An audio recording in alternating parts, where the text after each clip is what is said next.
ശ്രീനാരായണ ഗുരുദേവൻ്റെ പ്രത്യേകതകൾ എന്താണ് എന്നറിയണമെങ്കിൽ ശ്രീനാരായണ ഗുരുദേവൻ്റെ ആ നാമത്തിൽ നിന്ന് തന്നെ നമുക്ക് തുടങ്ങാം. നാരായണൻ. ആരാണ് നാരായണൻ? നമ്മൾ കേട്ടിട്ടുണ്ട് ആദിനാരായണൻ എന്ന് നമ്മൾ കേട്ടിട്ടുള്ളത് സാക്ഷാൽ മഹാവിഷ്ണുവിനെ കുറിച്ചാണ്. പിന്നെ നമ്മൾ കേട്ടിട്ടുണ്ട് ഒരു നരനാരായണന്മാരെന്ന് പറയുന്ന സന്യാസിമാരെ കുറിച്ച് നമ്മൾ കേട്ടിട്ടുണ്ട് അല്ലേ? ആരാണവർ? അതിശക്തിയുള്ള ബ്രഹ്മർഷികളായ ഈ നരനാരായണന്മാർ ഒരിക്കൽ തപസ് ചെയ്യുവാൻ, ബ്രഹ്മത്തെ കണ്ടെത്തുന്നതിന് വേണ്ടിയിട്ടുള്ള തപസ് ചെയ്യുവാൻ തീരുമാനിച്ചു. തപസ്സിങ്ങു മുറുകി. തപസ്സിൻ്റെ കാഠിന്യം കണ്ടപ്പോൾ ദേവേന്ദ്രന് കൺഫ്യൂഷൻ ഉണ്ടായി. ഇവന്മാർ തപസ് ചെയ്ത് അവസാനം ഇന്ദ്രപദത്തിൽ എത്തുവാനുള്ള തപസ്സാണോ എന്നൊരു സംശയം കൊണ്ട് അദ്ദേഹം എന്ത് ചെയ്തു? അദ്ദേഹത്തിൻ്റെ ആ സമയത്ത് അദ്ദേഹത്തിൻ്റെ കൈവശമുള്ള രംഭയെയും മേനകയെയും കുറച്ച് അപ്സരസുകളെയും ഒക്കെ ഈ സന്യാസിമാരുടെ അടുത്തേക്ക് അയച്ചിട്ട് എന്ത് പറഞ്ഞു? തകർത്തങ്ങ് ഡാൻസ് കളിക്കാൻ പറഞ്ഞു. ഈ നരനാരായണന്മാരുടെ മുന്നിൽ ചെന്ന് ഇവർ അറിയാവുന്ന സ്റ്റെപ്പുകളൊക്കെ വെച്ചിട്ടും ഒരു രക്ഷയില്ല. ഇന്നത്തെ കാലത്താണെങ്കിൽ നമ്മൾ എന്ത് ചെയ്യും? നമ്മളപ്പം തന്നെ റിമി ടോമിനെ വിളിച്ച് വരുത്തിയിട്ട് ഒരു 5-6 ലക്ഷം രൂപ കൊടുത്തിട്ട് പറയാം അവിടെ പോയൊരു ഗാനമേള നടത്താൻ പറയാം അല്ലേ? അപ്പോൾ ഏതൊരു സന്യാസിയാണെങ്കിലും എഴുന്നേറ്റ് തുള്ളി പോകുന്ന രീതിയിൽ റിമി ടോമി പാട്ട് പാടും. പക്ഷെ അന്നത്തെ കാലഘട്ടമായതുകൊണ്ട് നടക്കാതെ വന്നു. അപ്പോൾ ഇവരാകെ വിഷമിച്ച് അവിടെ ഇരിക്കുന്ന സമയത്ത് ഇവർ കണ്ണു തുറന്നിട്ട് പറഞ്ഞു, അല്ലയോ സുഹൃത്തുക്കളെ, ദേവീദേവന്മാരെ, ഞങ്ങളുടെ ലക്ഷ്യം ഇന്ദ്രപദമല്ല, ഞങ്ങൾ ബ്രഹ്മത്തെ കണ്ടെത്തുവാനുള്ള തപസ്സാണ് അനുഷ്ഠിക്കുന്നത്. എന്തായാലും നിങ്ങൾ ഇവിടെ വന്നതല്ലേ എന്ന് പറഞ്ഞുകൊണ്ട് അദ്ദേഹത്തിൻ്റെ തുടയിൽ 2 അടി അടിക്കുമ്പോൾ അതിസുന്ദരിയായ ഒരു സ്ത്രീ പ്രത്യക്ഷപ്പെട്ടു. ആ സ്ത്രീയെ ഉരുവിൽ നിന്ന് വന്നതുകൊണ്ട് അദ്ദേഹം ആ സ്ത്രീക്ക് ഉർവശി എന്ന് പേരിട്ടു. എന്നിട്ട് അദ്ദേഹം പറഞ്ഞു, ഇത് ഉർവശി അതീവ സുന്ദരിയാണ്, ഇവളെ ഞങ്ങൾ ഇന്ദ്രന് സമ്മാനമായി നൽകുന്നു. ഇനിയും ഉണ്ടെന്ന് പറഞ്ഞ് കുറച്ച് സ്ത്രീകളെയൊക്കെ സൃഷ്ടിച്ച് അങ്ങോട്ട് കൊടുത്തു വിട്ടു എന്ന് പറയുന്ന ഒരു നരനാരായണൻ. പിന്നെ നമ്മൾ കേട്ടിട്ടുള്ളൊരു പേരുണ്ട്. ഈ പേരിൽ എന്തിരിക്കുന്നു എന്ന് ചോദിക്കുമ്പോൾ നമ്മളെ സാധാരണ നാടുകളിലൊക്കെ പേര് കൊടുക്കുമ്പം സുശീല, സുശീലൻ എന്നൊക്കെ ഉണ്ടാവും അല്ലേ? ഇവിടെ സുശീലയോ സുശീലനോ ഇരിപ്പുണ്ടോ? ഇഷ്ടം പോലെയുണ്ട്. ആ പേരിൻ്റെ അർത്ഥം എന്താണ്?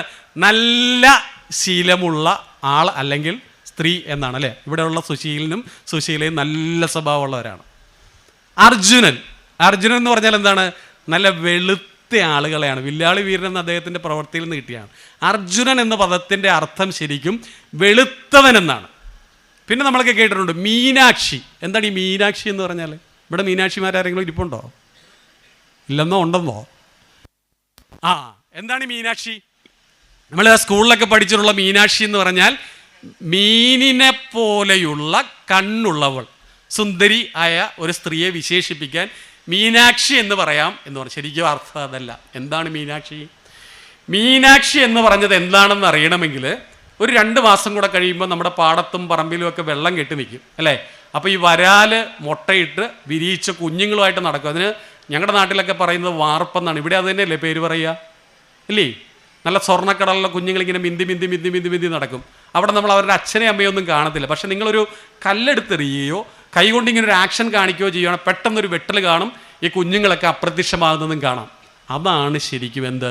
മീനാക്ഷി എന്ന പദം കൊണ്ട് ഉദ്ദേശിക്കുന്നത്. അതായത് വളരെ ശ്രദ്ധയോടുകൂടി ജാഗരൂകരായി ഇരുന്നു കൊണ്ട് തങ്ങളുടെ മക്കൾക്ക് എന്തെങ്കിലും സംഭവിക്കുന്നുണ്ടോ എന്ന് തുറന്ന കണ്ണുകളോടുകൂടി ഇരിക്കുന്നവരെയാണ് ശരിക്കും എന്ത് പറയേണ്ടത്? മീനാക്ഷി എന്ന് പറയേണ്ടത്. നമ്മളെല്ലാവരും മീനാക്ഷിമാരാകേണ്ട ഒരു കാലഘട്ടത്തിലൂടെയാണ് കടന്നു പോകുന്നത് പ്രിയപ്പെട്ടവരെ.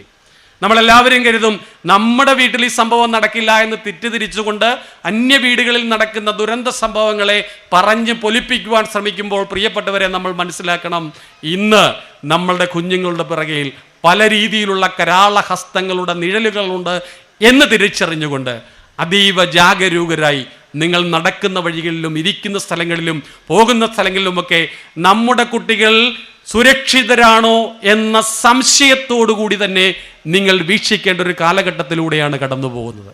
മൊബൈൽ എന്ന് പറയുന്ന ഒരു വില്ലൻ വന്നതോടുകൂടി നമ്മുടെ പണ്ട് എൻ്റെയൊക്കെ ചെറുപ്പകാലഘട്ടത്തിൽ ഞാനൊക്കെ വീട്ടിൽ നിന്നിറങ്ങി സ്കൂളിലോ കോളേജിലോ പോയിട്ട് തിരിച്ചു വരുന്നിടം വരെ കംപ്ലീറ്റ് ന്യൂസും പറഞ്ഞു കൊടുക്കാൻ വേണ്ടിയിട്ട് നല്ല നാട്ടുകാർ നമുക്കുണ്ടായിരുന്നു അല്ലേ?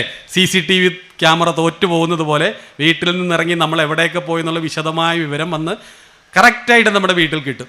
അത് ശരിയാണെങ്കിലും കൊള്ളാം, തെറ്റാണെങ്കിലും കൊള്ളാം. എന്തെങ്കിലും കുരുത്തക്കേട് കാണിച്ചത് വീട്ടിലറിഞ്ഞാൽ നല്ല പെട വൈകുന്നേരം വീട്ടിൽ വരുമ്പോൾ കിട്ടും. സ്വാഭാവികമായിട്ടും പേടിച്ചിട്ട് നമ്മളാരും വേറൊരു പണിക്കും പോകത്തില്ല. ആൾക്കാരുടെ മുന്നിൽ ഭയഭക്തി ബഹുമാനത്തോടു കൂടി ഇരിക്കുകയും ചെയ്യും. ഞാൻ ജന്മം കൊണ്ട് ചേർത്തലക്കാരാണ്. ഞാൻ താമസിച്ചിരുന്നത് ചേർത്തലക്കടുത്ത് പാണാവള്ളി എന്ന് പറയുന്ന സ്ഥലത്താണ്. അപ്പോൾ എൻ്റെയൊക്കെ ചെറുപ്പകാലഘട്ടത്തിൽ എൻ്റെ വീട്ടിലിരുന്നാൽ ധാരാളം പാടശേഖരം ഫ്രണ്ടിലുണ്ട്. അതിൻ്റെയൊക്കെ അങ്ങ് മാറി ഒരു ചിറയിലൊരു കള്ള് ഷാപ്പ് ഉണ്ടായിരുന്നു. അന്ന് ഞങ്ങളൊക്കെ അവിടെ ഇരുന്നു കൊണ്ട് കാണുന്ന കാഴ്ച, ചില വൈകുന്നേരങ്ങളിൽ അല്ലെങ്കിൽ ഉച്ച സമയങ്ങളിലൊക്കെ ആളുകൾ നടന്ന് കള്ള് ഷാപ്പിലേക്ക് വരുന്നത് തലയിൽ തോർത്തിട്ടുകൊണ്ടാണ്. തലയിൽ തോർത്തിട്ടുണ്ട്. അവർ അകത്തേക്ക് കയറി വരുമ്പോൾ കാണാം അടുക്കള വഴിയിൽ ചില തോർത്തിട്ട ആളുകൾ ഓടിപ്പോകുന്നത് കാണാം. കാരണം വരുന്നത് ചിലപ്പോൾ അച്ഛനാകാം, അമ്മാവനാകാം, ചേട്ടനാകാം, അകത്തിരിക്കുന്നത് മകനാകാം, അനന്തരക്കാരൻ. അവർക്കൊരു ബഹുമാനം ഉള്ളതുകൊണ്ട് അവരെല്ലാം ഭയഭക്തി ബഹുമാനത്തോടു കൂടി തന്നെയാണ് കള്ള് ഷാപ്പിലും പോയിക്കൊണ്ടിരുന്നത്. പക്ഷേ ഇന്നത്തെ തലമുറയോ ഒരാൾക്കും പേരിൽ എല്ലാം ബ്രോ സങ്കല്പത്തിലാണ് പോകുന്നത്. അച്ഛനും അമ്മയും എല്ലാം ബ്രോ സങ്കല്പത്തിലായപ്പോൾ വീട്ടിൽ വരുന്ന ഏതൊരാവശ്യത്തിനും മദ്യപാനം ഒഴിച്ചുകൂടാനാകാത്ത ഒരു ഘടകമായിക്കൊണ്ട് അച്ഛനും മക്കളും അമ്മാവന്മാരും എല്ലാവരും കൂടി ഇരുന്ന് ഇത് കഴിക്കാൻ തുടങ്ങിയപ്പോൾ പരസ്പര ബഹുമാനം എന്ന് പറയുന്ന ഒരു സംഭവം ഇല്ലാതെയായി. ഇത് കണ്ടു വളരുന്ന ഒരു കുട്ടിക്കൊരിക്കലും പ്രായമുള്ള ഒരാളെ ബഹുമാനിക്കുവാനോ ആദരിക്കുവാനോ തോന്നുകയില്ല, സ്വാഭാവികമാണ്. അപ്പം നമ്മുടേതായ ചില സംസ്കാരങ്ങൾ മനഃപൂർവ്വം നമ്മൾ തോട്ടിലെറിഞ്ഞതിൻ്റെ ഒരു ഫലമാണ് നമ്മൾ ഇന്ന് അനുഭവിക്കുന്ന ഈ വേദനകളെല്ലാം തന്നെ. ഈ മൊബൈൽ ഫോൺ എന്ന ഈ ശത്രു, ഇതിൻ്റെ ഏറ്റവും കൂടുതൽ ഒളിഞ്ഞിരിക്കുന്നത് വാട്സാപ്പ്, ഫേസ്ബുക്ക്, സ്നാപ്ചാറ്റ്, ഇൻസ്റ്റാഗ്രാം തുടങ്ങിയ അതിഭീകരവും എന്നാൽ അതീവ ഗുണകരവുമായ ചില സംഭവങ്ങൾ ഇതിൻ്റെ അകത്തൊക്കെ കുറിച്ചിട്ടുണ്ട്. ഇത് തിരിച്ചറിഞ്ഞുകൊണ്ടാണ് വർഷങ്ങൾക്ക് മുൻപ് ഭഗവാൻ ശ്രീനാരായണ ഗുരുദേവൻ പറഞ്ഞത്, ശിവഗിരിയിൽ നടക്കുന്ന തീർത്ഥാടനത്തിലെ ഒരു വിഷയം എന്താണ്? ശാസ്ത്ര സാങ്കേതിക വിദ്യ. ശാസ്ത്ര സാങ്കേതിക വിദ്യയെക്കുറിച്ച് പ്രൊഫഷണലായിട്ട് അറിയാവുന്ന ആളുകളെ വിളിച്ച് പ്രഭാഷണം നടത്തി ആ വിഷയം ഒരു പ്രധാന വിഷയമാക്കിയിട്ട് നമ്മൾക്ക് പറഞ്ഞു തരണമെന്ന് ഭഗവാൻ ശ്രീനാരായണ ഗുരുദേവൻ പറഞ്ഞത് 1928 അന്ന് ഇതിൻ്റെയൊക്കെ ഒരു പ്രാരംഭ ദശയിലാണ്. അത് പറഞ്ഞു 1936 മുതൽ ഇങ്ങോട്ട് നമുക്ക് ശിവഗിരി തീർത്ഥാടനം നടക്കുന്നുണ്ട്. അവിടെ നമ്മൾ പോകാറുണ്ട്. പക്ഷെ സംഭവിക്കുന്നത് എന്താണ്? ഈ പ്രഭാഷണങ്ങളൊന്നും ആരും കേൾക്കാറില്ല. അവിടെ പറയുന്ന വിഷയങ്ങൾ എന്ത് പറയുന്നു? എല്ലാവർക്കും തിരക്കാണ്. ഇവിടെ നിന്ന് അവിടെ ചെല്ലുക, പ്രസാദം കഴിക്കുക, വണ്ടി കയറി തിരിച്ചു പോരുക. എന്നിട്ട് ചോദിക്കുമ്പോൾ പറയുന്നതാണ്, എനിക്കിതൊന്നും അറിയാൻ പാടില്ല മക്കളെ, എനിക്കിതൊന്നും അറിയാൻ പാടില്ല. പക്ഷെ ഇതൊക്കെ അറിയുന്ന കൊച്ചുകുട്ടികൾ വീട്ടിലുണ്ട്. ഇവരിതിൻ്റെ അകത്ത് കയറി എന്താണ് ചെയ്യേണ്ടത് എന്ന് തിരിച്ചറിയുവാൻ വേണ്ടിയിട്ട് എങ്കിലും ഇത് നിങ്ങൾ നിർബന്ധമായിട്ട് മനസ്സിലാക്കിയിരിക്കണം.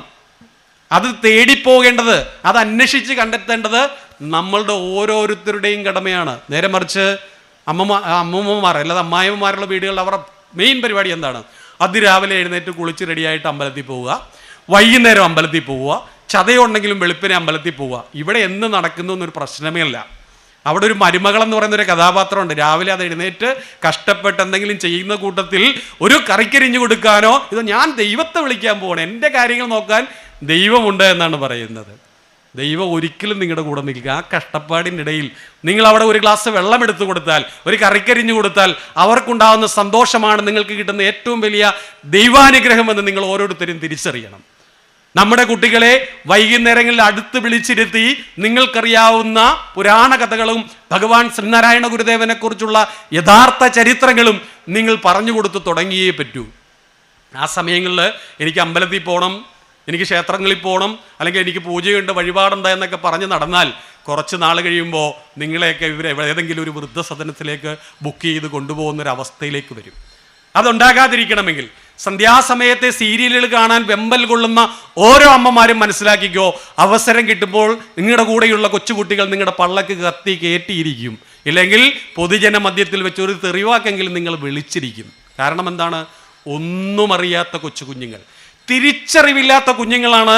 ഈ 6:30 മുതൽ 9 വരെയുള്ള സമയത്ത് നിങ്ങൾ വളരെ ആവേശത്തോടു കൂടി സീരിയലിൻ്റെ മുന്നിൽ നിന്നുകൊണ്ട് സീരിയൽ കാണുകയും അതിലെ കഥകൾ ഈ കൊച്ചുകുട്ടികൾ കൗതുകത്തോട് പറയുമ്പോൾ അതിനെ വളരെ ഉയർത്തി കാണിക്കുകയും ചെയ്യുന്ന അമ്മമാരെ അല്ലെങ്കിൽ അച്ഛന്മാരെ, സഹോദരന്മാരെ, സഹോദരിമാരെ, നിങ്ങൾ മനസ്സിലാക്കണം, ഈ പ്രായത്തിൽ തെറ്റും ശരിയും തിരിച്ചറിയുവാനുള്ള കപ്പാസിറ്റി എനിക്കും നിങ്ങൾക്കുമൊക്കെ ഉണ്ട്. പക്ഷേ ഈ കൊച്ചു കുഞ്ഞുങ്ങളുടെ മനസ്സ്, അവരുടെ മനസ്സിലേക്ക് എപ്പോഴും അനുകരണ ഭ്രമങ്ങളുണ്ടാവും. നിങ്ങൾ കാണിക്കുന്ന സിനിമയിലെ ഡയലോഗുകൾ, നിങ്ങൾ കാണിക്കുന്ന സീരിയലിലെ ഡയലോഗുകൾ നിങ്ങളുടെ മക്കൾ നിങ്ങളോട് പറയാറില്ലേ? അത് നിങ്ങൾ കൗതുകത്തോടുകൂടി ചിരിച്ചുകൊണ്ട് പറയും, അയ്യോ അവൻ എല്ലാ സീരിയലിൻ്റെയും കഥ പറയും, അല്ലെങ്കിൽ സിനിമയുടെ കഥ പറയും. ഇതൊക്കെ ആ കുഞ്ഞു മനസ്സുകളിൽ ഉണ്ടാക്കുന്ന തരംഗം, ആ കുഞ്ഞു മനസ്സുകളിൽ ഉണ്ടാക്കുന്ന വികാര വിചാരങ്ങൾ, അതവന് നിയന്ത്രിക്കാനാവില്ല. അതവന് മനസ്സിലാക്കുവാൻ സാധ്യമില്ല. അവൻ പ്രതികരിക്കും. ആ പ്രതികരണമാണ് ഇവിടെ ഉണ്ടാകുന്ന പല പ്രശ്നങ്ങൾക്കും കാരണം. സന്ധ്യാസമയങ്ങളിൽ നിങ്ങൾ അവരെ അടുത്ത് വിളിച്ചിരുത്തിക്കൊണ്ട് ശ്രീനാരായണ ഗുരുദേവനെക്കുറിച്ചുള്ള കഥകളും കവിതകളും കൃതികളുമൊക്കെ ചൊല്ലി അവനെ ആ ഒരു മേഖലകളിലേക്ക് നിങ്ങൾ തിരിച്ചുവിട്ടാൽ നിങ്ങൾക്ക് കിട്ടുന്നത് നല്ല മാണിക്യ കുഞ്ഞുങ്ങളെയായിരിക്കും. അവർ നിങ്ങളെ നോക്കും, അവർ സമൂഹത്തെ ബഹുമാനിക്കും, മറ്റുള്ളവരെ ബഹുമാനിക്കും. അവർ ഈ നാടിന് അല്ലെങ്കിൽ ഈ സമൂഹത്തിന്, ഈ രാജ്യത്തിന് ഒരു എന്താ പറയുക, അനുഗ്രഹമായി വളരും. ഇതൊന്നും ചെയ്യാതെയാണ് നമ്മൾ ഓരോരുത്തരും മുന്നോട്ട് പോകുന്നത് എന്ന് നമ്മൾ തിരിച്ചറിയണം.